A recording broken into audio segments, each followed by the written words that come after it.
All right, welcome back to TV5 News at 9, everyone. It's another edition of Ask the County. Of course, joining us this morning is Saginaw County Treasurer Tim Novak. Tim, it's good to see you. How are you this morning? Good morning. Doing great. It's schools are starting. Yeah. Football season's upon us. Fantasy football's upon us. Right, so close. Good stuff. I know. We love to see it. But we're talking a little bit about taxes and financing, a little heavier topic, but we're going to make it easy, nice and easy for everyone. So, of course, we all pay taxes, but for those in the city or the township or just around wherever, residents can compare the revenue and expenses in the different counties. So just tell us how they could do that, what Saginaw is looking like. So sometimes there's always this belief that like government's trying to hide everything, right? Yeah.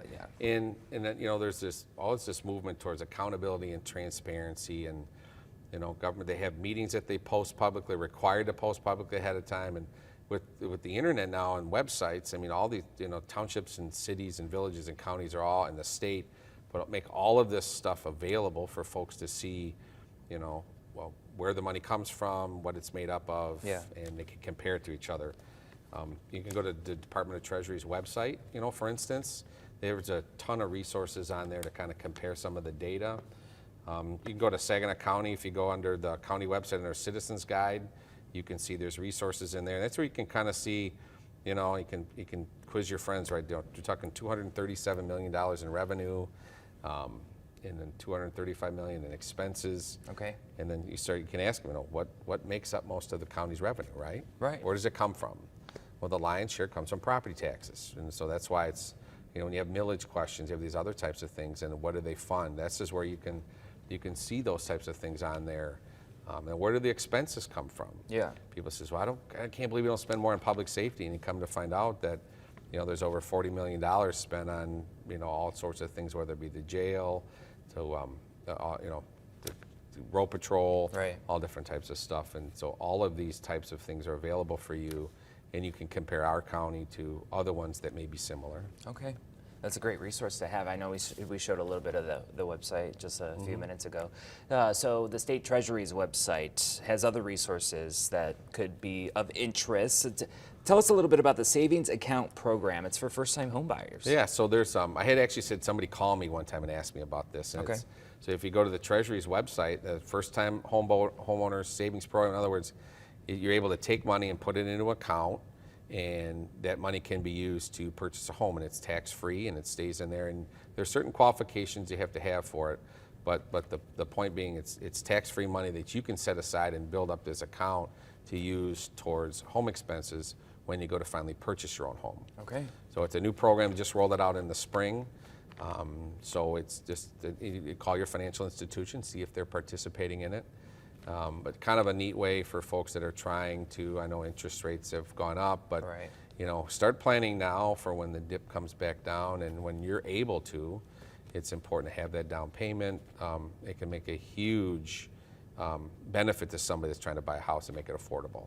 It's good to have that information handy for when that does happen. Absolutely. All right, so like we mentioned, classes are starting back up again, and what information does the state have on student loans? Yeah, so there's a whole section on, be alert and informed when considering student loans.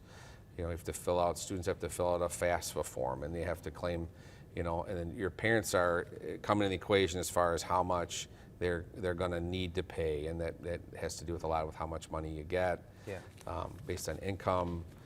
Some things to consider, are there scholarships available versus loans? And then loans have interest rates.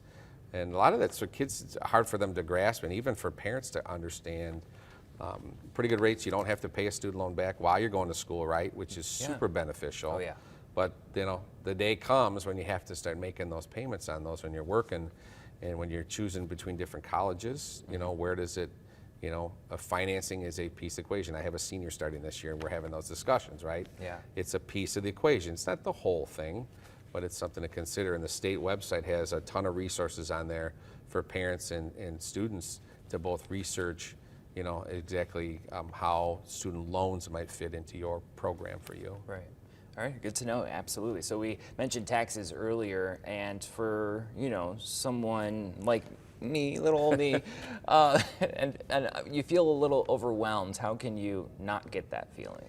So it's easy to do research, right? So You can go on to Michigan's Department of Treasury. They've got a tab for just for taxes, and it breaks it down. Maybe it's you're looking at business taxes. Maybe you're looking to start a small business and you want to find out, am I required to pay sales tax based on what level of income I have, or is it based on income taxes? Do I have to, if you live in the city, right? You have to either live in the city or work in the city. You have to pay a portion of income taxes. Right. Just a ton of stuff on there to actually learn. So that you're in charge of your financing, you're in charge of kind of where things are, or where they're going and coming from. Yeah, absolutely. So obviously we are covering a lot of important information, and it can be a heavy topic, but there's also more resources. We love that. Seminars that divide these topics into different portions. So how can people find out about those or attend those? What does that look like? So the state offers, different types of seminars, and a lot of them are online nowadays. Okay. Or they'll be at a community center, and you can sign up for alerts on this if you just go to the Michigan Department of Treasury's website. You can tab under alerts and updates. This is the parts, because the state's trying to inform folks about resources that are available. It might be a student loan thing. It might be about a first-time homeowner. It might be somebody that's looking to buy to start a business. All these things, they have little seminars where folks are in there, and then you can hear questions from others, and it's really a great tool. There's just so much information available. We shouldn't be naive and blind to what we're getting ourselves into, really. It's to help, bring the caution level down. Yeah, I'd say so. The concern or the overwhelmingness, and it's good to know that there's so many resources out there to take advantage of. So Tim, thanks for coming in this You're very morning. welcome. Yeah, and sharing all these great things. If you have questions you would like to ask the county, just send them to WNEM@WNEM.com. We'll cover topics just like this. It's going to be good.